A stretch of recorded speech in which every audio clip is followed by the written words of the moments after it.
नमस्कार, आप देख रहे हैं बड़ी बहस और मैं हूं आपके साथ सत्यम गौर। सदन में पक्ष विपक्ष आमने सामने आज नजर आए हैं। बजट सत्र के दूसरे दिन सदन में विपक्ष ने कई मुद्दों को उठाया और जोरदार हंगामा किया है। और कांग्रेस का आरोप है कि प्रदेश में धान घोटाला, मजदूरों के कल्याण के लिए श्रम विभाग और आईडीएफसी फर्स्ट बैंक में घोटाले हुए हैं। और उन्होंने मांग की है इसके साथ साथ कि इन घोटालों की सीबीआई से जांच होनी चाहिए।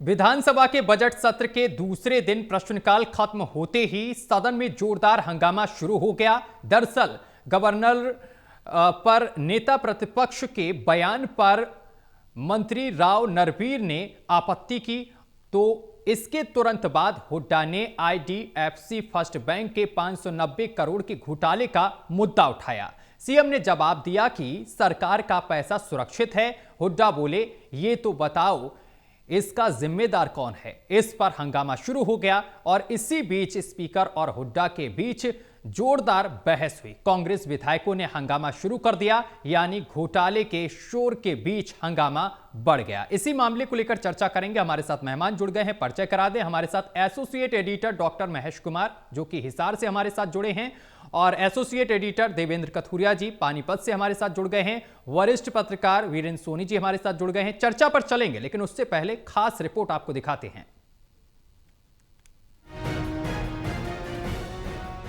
प्रदेश विधानसभा के बजट सत्र के दूसरे दिन की कार्यवाही दोपहर को शुरू हुई तो गवर्नर एड्रेस पर चर्चा के बाद सदन में दोपहर 3 बजे प्रश्नकाल के बाद हंगामा शुरू हो गया।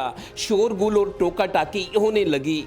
नेता प्रतिपक्ष भूपेंद्र सिंह हुड्डा ने धान घोटाला और आईडीएफसी बैंक के 590 करोड़ के घोटाले को जोर शोर से उठाया और कहा कि ये गंभीर मामला है। सदन में घोटालों की गूंज जोर पकड़ गई तो सीएम ने जवाब दिया कि विजिलेंस और एंटी करप्शन ब्यूरो इसकी जांच कर रहे हैं, जो दोषी होगा उसे सजा मिलेगी। तो भूपेंद्र हुड्डा ने सवाल किया कि इसका जिम्मेदार कौन है। जब शोर नहीं थमा तो स्पीकर की कांग्रेस नेताओं से बहस हो गई। वो बोले, सीएम ने जवाब दे दिया है तो खामोश हो जाओ, यानी सीएम और एक्स सीएम आमने सामने। ये तो एक माननीय अध्यक्ष जी, मैंने कहा है कि हम बड़ी गंभीरता से इसकी जांच करवा रहे हैं। अभी भी हमने पूरा का पूरा रिकॉर्ड जो ही हमारे ध्यान में आया, क्योंकि हमारी नजर थी उसके ऊपर। ये तो 2 दिन पहले अभी सोशल मीडिया के ऊपर आया, अखबार के अंदर आया, परंतु लगभग 4-5 रोज पहले हमने इसकी जांच नीचे तक करवानी। उसकी स्टेटमेंट है, कहां कहां वो पैसा गया, किस खाते में गया है, वो सारा का सारा। परंतु इतना आश्वस्त मैं सदन को करता हूं, विपक्ष के नेता को भी करता हूं, भी एक भी पैसा वो बाहर नहीं होगा, सारा का सारा वापस आएगा। यही नहीं, नौकरियों को लेकर एचपीएससी के खिलाफ आए प्रस्ताव को खारिज करने पर कांग्रेस विधायक भड़क गए। कांग्रेस के कई विधायकों ने खिलाड़ियों, सड़कों, अस्पतालों में महंगे इलाज जैसे मुद्दे उठाए। भारी शोरगुल के बीच कांग्रेस ने सदन से वॉकआउट कर दिया। सवाल नहीं है, पैसा तो कर्मचारियों ने गड़बड़ किए, वो करें, आप मुकदमे लड़ते रहना, रिकवरी हो जाएगी। लेकिन ये डिटेक्ट किसने किया? हरियाणा गवर्नमेंट ने नहीं, बैंक ने किया खुद। और उन्होंने इसको लिखा स्टॉक एक्सचेंज को, वो मैं उन्होंने लिखा है। आप हुड्डा साहब, आपका जवाब आ गया अच्छे तरीके से। नहीं, जवाब आ गया मुख्यमंत्री जी की तरफ से। अभी तो आज पहला दिन है, बहुत सारी सीटिंग्स है, बहुत कुछ बोलने का मौका मिलेगा। आप अपनी बात रखें, पूरा समय आपको दूंगा मैं। गौरतलब है कि प्रदेश का बजट सत्र शुरू होने से पहले ही विपक्ष ने अपने तेवर दिखा दिए थे कि जनहित के मुद्दों पर हम सरकार की घेराबंदी करेंगे। इनेलो विधायक आदित्य देवीलाल ने सरकार को घेरा कि चौटाला गांव में कोई सरकारी बस क्यों नहीं जाती, ये हरियाणा में नहीं है, ये भेदभाव क्यों किया जा रहा है। यानी विपक्ष हमलावर है तो सरकार भी विरोध की तोपों का मुंह विपक्ष की ओर मोड़ रही है। अभी तो दूसरा दिन है। चंडीगढ़ से अनिल कुमार, टोटल टीवी। चलिए चर्चा की शुरुआत करेंगे। आज सदन में कई मुद्दों को लेकर हंगामा देखने को मिला। चर्चा की शुरुआत देवेंद्र कथुरिया जी आपके साथ करेंगे। देवेंद्र जी, आज सदन में कई मुद्दों को लेकर विपक्ष ने आवाज उठाई है, काफी हंगामा देखने को मिला है। आपसे विस्तार से जानेंगे कि सदन में विपक्ष की तरफ से किन मुद्दों पर बहस हुई है और किन मुद्दों पर जोर विपक्ष की तरफ से दिया गया है। देखिए सत्यम, बाकी मुद्दे तो कई पुराने हैं, लेकिन एक नया मुद्दा आया और हैरानी हो रही है। फ्रॉड तो लोगों के साथ होता है, कंपनियों में होता है, जिसकी संरक्षक सरकार होती है। सरकार का काम है फ्रॉड से बचाना, पुलिस का काम है। यहां तो सरकार, हरियाणा सरकार के साथ ही फ्रॉड हो गया है। 18 विभागों का 590 करोड़ रुपया जो IDFC फर्स्ट बैंक चंडीगढ़ शाखा है, उसमें विभागों का पैसा जमा था। दरअसल ये शुरुआत सत्य में ऐसे हुई, पंचायत विभाग की तरफ से पंचायत विभाग का कोई पैसा जमा था जो उन्होंने बैंक को दिया।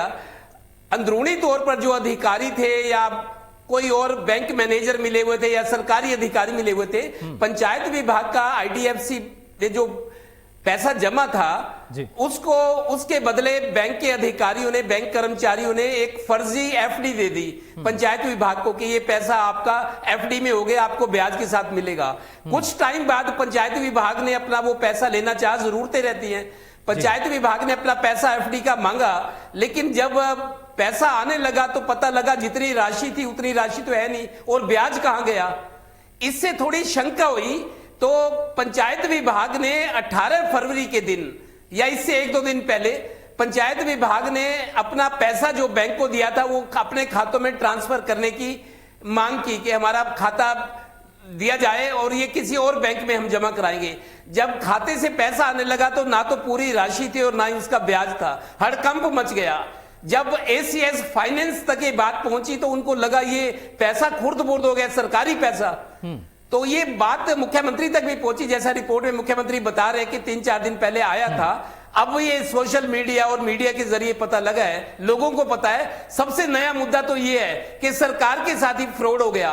कुल 18 विभागों का 590 करोड़ रुपया जो सूत्र बता रहे हैं वो बैंक में जमा था, लेकिन खाली 18 विभागों का जो था उसमें 4 विभाग ऐसे हैं जिनके खातों में गड़बड़ी पूरी तरह से मिली है। इसी बीच 18 फरवरी को ये मामला सामने, आज 23 तारीख है, बैंक मैनेजमेंट ने स्टॉक एक्सचेंज को एक सूचना भेजी कि हरियाणा सरकार के जो सरकारी खाते महकमों के, उसमें कुछ जो बैलेंस है विभागों का, उसमें कुछ मिलान नहीं हो रहा, मतलब उसमें अंतर पाया जा रहा है। ये स्टॉक एक्सचेंज को बैंक मैनेजमेंट ने सूचना दी। पंचायत विभाग के पास आ गई थी कि जो पैसा इन्होंने जमा करने को दिया था वो अधिकारियों ने FD में डाल दिया, जबकि FDI वो जो FD की रसीद दी थी वो फर्जी थी। बैंक अधिकारियों ने या अंदरूनी तौर पर जैसे भी हुआ वो जो पैसा पंचायत विभाग का था उसको इन्होंने शेयर मार्केट में और म्यूचुअल फंड्स में लगा दिया ताकि FD के बहाने ये पैसा जमा रहे, लेकिन उसको शेयर मार्केट में और म्यूचुअल फंड्स में लगा दिया, जो प्रॉफिट आएगा उसको खुर्द-बुर्द किया जा सके। तो ACS फाइनेंस तक यही बात आई तो एक चिट्ठी जारी हुई सभी सचिवों को, विभाग के सचिवों को, कि जो भी आपके खाते हैं इनको राष्ट्रीयकृत बैंकों में जमा कराए, निजी बैंकों से पैसा निकालकर राष्ट्रीयकृत बैंकों में जमा किया जाए। तो जब धीरे धीरे जांच पड़ताल हुई, बड़े स्तर पे पता लगा कि 18 विभागों का जो पैसा था, 590 करोड़ का जो मिलान है, जो बैलेंस था, वो नहीं मिल रहा।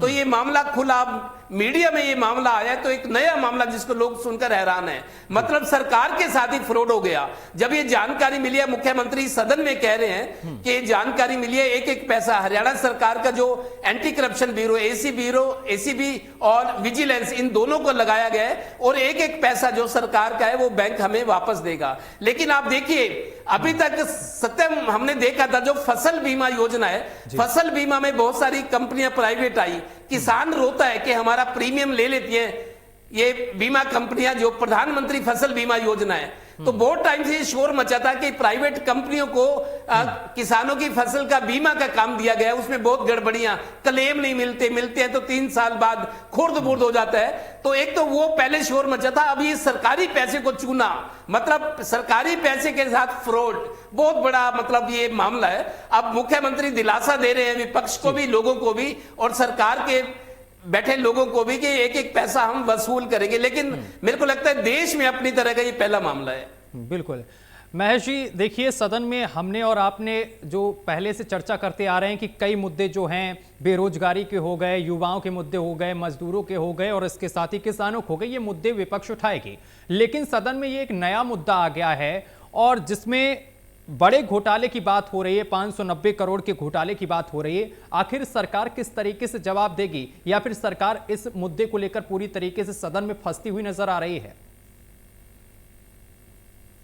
देखिए, फिलहाल तो इतना कहा जा सकता है कि ये जो बैंकिंग का जो पूरा मैकेनिज्म था उसका फेलियर इसे मान लिया जाए और ये भी मान लिया जाए कि जो सरकारी ऑडिट का जो सिस्टम है, जो ट्रेजरी का ऑडिट सिस्टम है, उसमें भी ज़बरदस्त खामियां मैं मानता हूं कि इस वजह से हुई हैं। वरना बैंक में जो ट्रांजेक्शन किया गया उसका जो ऑडिट रिपोर्ट है वो सरकारी ऑडिट ऑफिसर्स के पास होना चाहिए था, ट्रेजरी डिपार्टमेंट के पास होना चाहिए था कि कितनी रकम जो है खाते में जमा की गई और किन किन खातों में ट्रांसफर की गई और बकाया कितनी राशि इस वक्त बैंक अकाउंट में पड़ी है। ये जानकारी जो है यकीनन ट्रेजरी डिपार्टमेंट के पास होनी चाहिए थी। अगर ये जानकारी नहीं है तो ये एक तरीके का सरकारी कार्यशैली का फेलियर मैं इसे मानता हूं। ये भी आप मानकर चलिए कि ये प्राइवेट बैंक्स को जो इंट्रोड्यूस किया गया था, मुझे लगता है कि इसके पीछे कहीं ना कहीं लालच जरूर था। लालच किस तरीके का? मुझे याद है कि पहले राष्ट्रीयकृत बैंकों में ही सरकारी महकमों के बैंक अकाउंट जो है वो हुआ करते थे और एसबीआई या पीएनबी या ओरिएंटल बैंक ऑफ कॉमर्स, जो कि अब पीएनबी में मर्ज कर दिया गया, कुछ इसी तरह के सरकारी बैंकों में ही जो लेन देन है वो किया जाता था। लेकिन उसके बाद जब प्राइवेट बैंक इंट्रोड्यूस हुए और प्राइवेट बैंक के इंट्रोड्यूस होने के बाद जो है काफ़ी स्कीम्स यहाँ पर दी गई थी इन प्राइवेट बैंक्स की तरफ से, अगर ये तमाम सरकारी महकमे उनमें अपना अकाउंट खोलते हैं तो। जिस तरीके से हरियाणा पुलिस का मैं जिक्र करूं तो यहाँ पर भी प्राइवेट बैंक्स में ही तमाम जो पुलिस कर्मचारी हैं, अधिकारी हैं, उनके बैंक अकाउंट्स खोले गए थे। उसके बाद ये भी कहा गया था कि अगर किसी पुलिसकर्मी की किसी सड़क दुर्घटना में मौत हो जाती है या किसी पुलिस ऑपरेशन में उसकी मौत हो जाती है तो उसके बाद करीब 20 से 25 लाख रुपए तक का एक इंश्योरेंस जो है वो दिया गया था स्पेशल एक प्रिविलेज कस्टमर के तौर पर, जो कि हरियाणा पुलिस के जवान होंगे। वो बैंक अकाउंट जो है सरकारी बैंक अकाउंट का मैं जिक्र कर रहा हूँ वो उन्हीं प्राइवेट बैंकों में खोलेंगे और जिसका जो स्कीम्स के तौर पर फायदा है अलग अलग तरीके से यहां पर दिया गया था। स्पेशल बेनिफिट्स का मैं जिक्र कर रहा हूं, तो उन्हीं बेनिफिट्स के लालच में मुझे लगता है कि प्राइवेट बैंकिंग की तरफ सरकारी व्यवस्था मुड़ी थी, झुकी थी, जिसका खामियाजा आज देखने को मिल रहा है। लेकिन मैं यहां यह भी कहना चाहूंगा कि ऐसा नहीं है कि राष्ट्रीयकृत बैंकों में कभी कोई घोटाला नहीं हुआ हो, ऐसा नहीं है कि राष्ट्रीयकृत बैंकों में कभी फाइनेंशियल फ्रॉड सामने नहीं आए। तो ये हो सकता है, ना सिर्फ प्राइवेट बैंक्स में संभावनाएं काफी ज्यादा रहती हैं बनस्पत किसी भी राष्ट्रीयकृत बैंक के, लेकिन ऐसा नहीं है कि ये सिस्टम जो है पूरा का पूरा एक तरीके से फ्रॉड प्रूफ बनाया गया है, ऐसा नहीं है। सरकारी ट्रेजरी में भी काफी सारे घोटाले होते रहे हैं, पहले अतीत में भी फाइनेंशियल फ्रॉड्स देखने को मिले, गलत अकाउंट्स में ट्रांजैक्शन किए गए और गलत तरीके से सिग्नेचर करके मिलते जुलते नाम से जो बैंक अकाउंट से पैसे वो निकाल लिए गए, ये होता है। लेकिन चूंकि अब प्राइवेट बैंक का मामला है तो ऐसे में यहाँ भूपेंद्र सिंह हुड्डा खुद भी ये बात कह रहे हैं, on the house floor of the house ये बात कह रहे हैं कि ये पैसा तो वापस आ जाएगा। ये भूपेंद्र सिंह हुड्डा भी मानते हैं कि जो ट्रेल है उसको अगर फॉलो किया जाएगा कि मान लीजिए सरकारी बैंक के खाते से कितना अमाउंट ट्रांजिट किया गया, कौन से अकाउंट में किया गया, उससे आगे कौन कौन से अकाउंट्स में उसे ट्रांसफर किया गया, और म्यूचुअल फंड्स में भी अगर कोई भी किसी भी तरह का इन्वेस्टमेंट किया जाता है तो ये मानकर चलिए कि वो कैश में या किसी भी तरह के दूसरे ट्रांजेक्शन में रिटर्न नहीं किया जा सकता। जिस अकाउंट से आप म्यूचुअल फंड्स में इन्वेस्ट करेंगे ये उसी अकाउंट में रिटर्न बैक होता है, यानी किसी अन्य अकाउंट में उसे ट्रांसफर किसी भी सूरत में नहीं किया जा सकता। म्यूचुअल फंड्स का इन्वेस्टमेंट होगा तो वापस उसी अकाउंट में ट्रांजिट बैक किया जाएगा। तो ये मानकर चलिए कि हुड्डा भी ये मानते हैं कि ये पैसा तो वापस आ जाएगा, तमाम ट्रेल्स को फॉलो करेंगे तो कौन कौन दोषी हैं, किन किन लोगों के पास ये पैसा गया, आसानी से समझ में आएगा। लेकिन अभी तो सबसे पहली बात जो समझने की है वो ये है कि सरकारी महकमों को अभी तक ये ही नहीं पता कि किस किस तरह के फ्रॉड्स उनके साथ किए जा चुके हैं, और ये राशि क्या 590 करोड़ ही है, क्या ये 800 करोड़ भी हो सकती है या 900 करोड़ तक भी पहुंच सकता है। फिलहाल तो इसकी पुष्टि किए जाने की जरूरत है। अभी ट्रेल्स को समझने की कोशिश जो है बैंकिंग व्यवस्था की तरफ से की जा रही है। मुझे लगता है कि तमाम जो फाइनेंशियल गेन्स होल्डर्स हैं, जो भी इस सरकारी पैसे का इस्तेमाल करने वाले लोग हैं, यकीनन किसी ना किसी के बैंक अकाउंट में गया है, उनकी जब पड़ताल की जाएगी तो आसानी से समझ में आएगा कि किन किन लोगों के पास ये पैसा है। और मुझे लगता है कि काफ़ी हद तक इसकी रिकवरी संभव है, जो कि वापस ये पैसा हासिल किया जा सकेगा। लेकिन दोषियों को सजा दी जाए, ये सवाल जो है भूपेंद्र सिंह हुड्डा मुझे लगता है कि यकीनन उठाने की कोशिश कर रहे हैं। जो सवाल आप कर रहे थे कि प्राइवेट बैंकों में फ्रॉड ये हो सकता है, लेकिन ये सरकारी बैंकों में भी हो सकता है। ऐसा नहीं है कि राष्ट्रीयकृत बैंक जो है इस तरह के फ्रॉड में कभी शामिल नहीं हुआ या वहां पर इस तरह का फ्रॉड कभी ना हुआ हो। बिल्कुल। वीरेंद्र सोनी जी, आज सदन में काफी हंगामा देखने को मिला। मैं आपसे जानना चाहता हूं कि आज की कार्रवाई को आप किस तरीके से देखते हैं?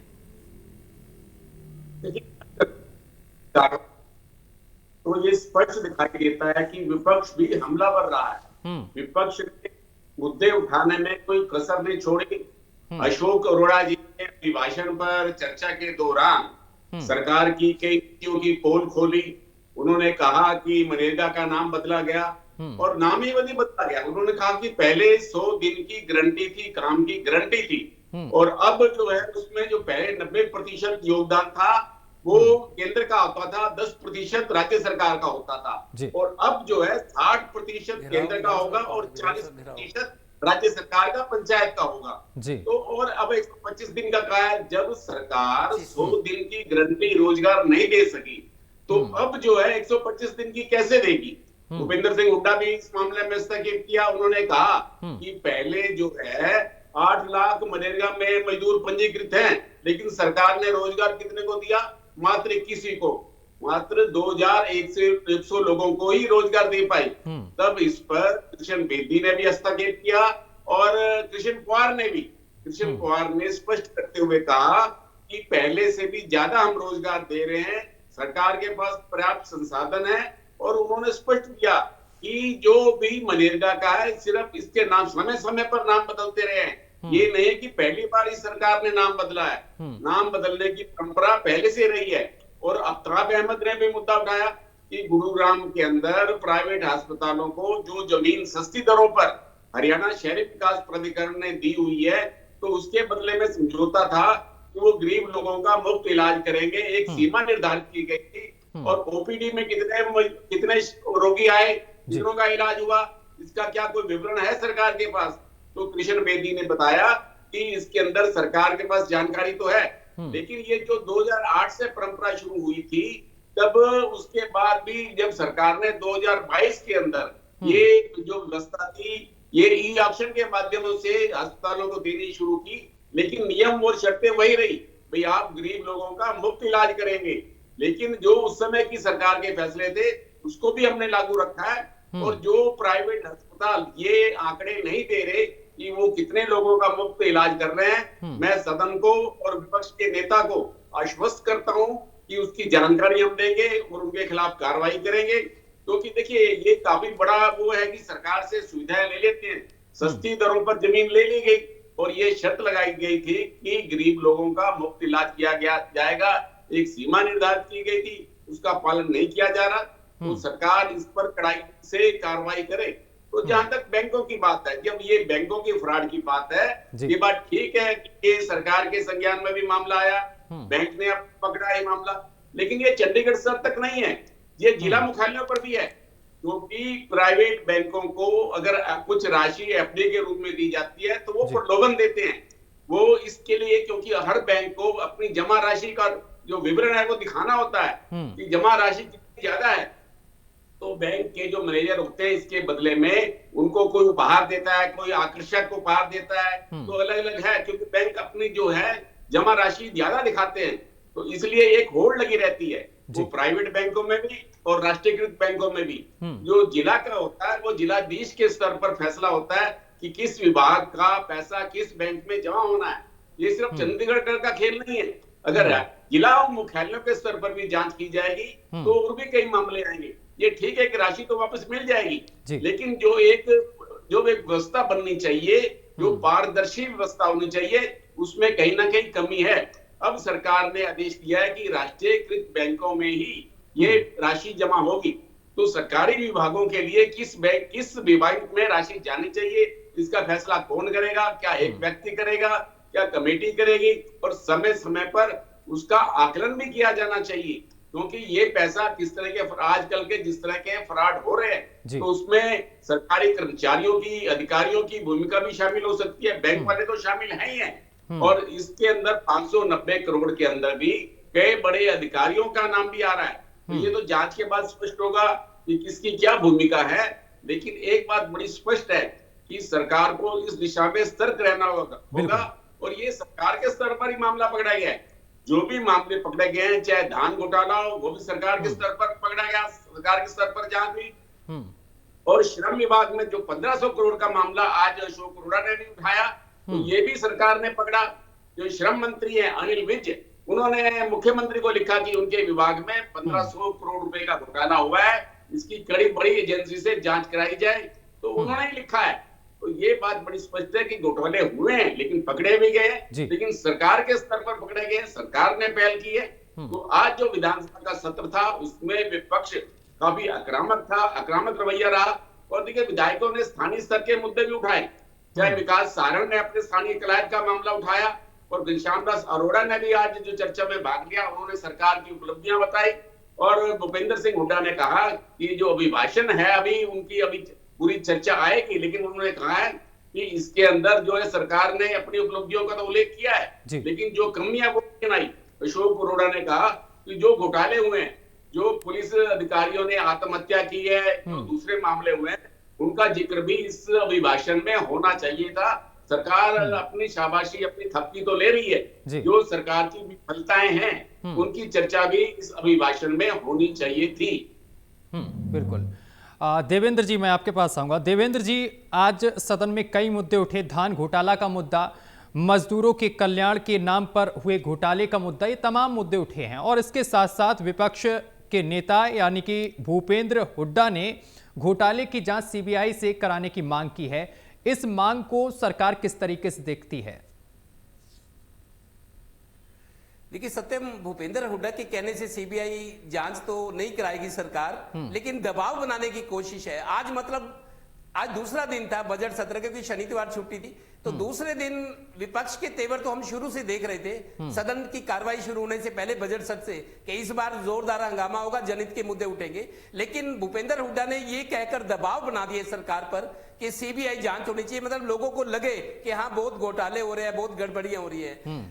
सौरभ, आपको ये नए घोटाले जिसकी चर्चा करें बैंकों की, इसमें दरअसल ये जो सारा मामला सामने आया है, 4 बैंक कर्मचारियों को सस्पेंड किया गया है आईडीएफसी मैनेजमेंट ने। और इसमें एक इंटरेस्टिंग बात यह है, इसी बैंक में एक हरियाणा के आईएएस अधिकारी की पत्नी भी एक बड़े ओहदे पर है। अब हो सकता है कि उन्होंने शायद पैसा जमा करवाने में या कोई रोल लाओ, तो जांच का विषय है। और ये जो गड़बड़ी सामने आई है, अब सरकार को फेस सेविंग करनी है कि क्योंकि गड़बड़ियां, धान घोटाला, सुनो बहुत सारी चीजें हैं, जैसा घोटालों को लेके ज्यादा जोर रहा है। और अभी तो ये मामला आज शुरू हुआ है, अभी कार्यवाही स्थगित कर दी गई, कल 11 बजे फिर होगी। आपको बता दूं, कांग्रेस के जिलों में आज मीटिंगें हुई हैं सरकार के खिलाफ। जो जनहित के मुद्दे हैं, खासतौर पर घोटाले, धान घोटाला, किसानों के, बेरोजगार युवाओं के, लॉ एंड ऑर्डर, 25 तारीख को कांग्रेस ने विधानसभा घेराव का ऐलान कर दिया है। हरियाणा के जिलों में आज जिलाध्यक्षों की मीटिंग हुई है, शायद ऊपर से आदेश है कि 25 फरवरी को कांग्रेस विधानसभा का घेराव करेगी। वजह आधार ये होगी कि जो मुद्दे जनहित के नेता प्रतिपक्ष या कांग्रेस उठा रही है, उन मुद्दों के समर्थन में, ताकि सरकार से जवाब दिया जाए। तो 25 तारीख को विधानसभा के घेराव का कांग्रेस का ऐलान हो गया है। बहुत शुक्रिया आप तीनों लोगों का हमारे साथ जुड़ने के लिए और तमाम बातचीत करने के लिए। तो आपको बता दें कि विधानसभा के बजट सत्र के दूसरे दिन प्रश्नकाल खत्म होते ही सदन में जोरदार हंगामा देखने को मिला है। विपक्ष ने तमाम मुद्दों को उठाया है, इसके साथ ही सत्ता पक्ष ने इन तमाम मुद्दों का जवाब भी दिया है। यहां रुकेंगे एक छोटे से ब्रेक के लिए।